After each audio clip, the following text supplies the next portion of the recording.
যদি তোমাদের খেতেই হয় তাহলে পেটটাকে 3 ভাগ করে খাবে। কয় ভাগ? 1 ভাগ খাবার রাখবে, 1 ভাগ পানি খাবে, আর 1 ভাগ এই শ্বাস প্রশ্বাস চলাচলের জন্য ফাঁকা রাখবে। কয়জন এর উপর আমল করে দেখাতে পারে? কতজন মানুষ আছে?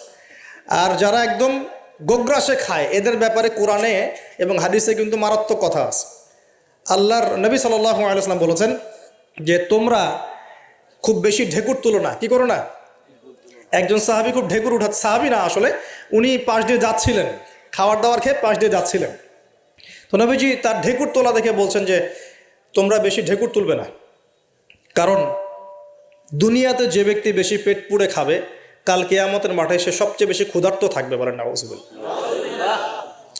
খাবেন আপনি, নিজের পেটটাকে 3 ভাগ করবেন, 1 ভাগ খাবার, 1 ভাগ কি পানি, আর 1 ভাগ শ্বাস প্রশ্বাসের জন্য ফাঁকা।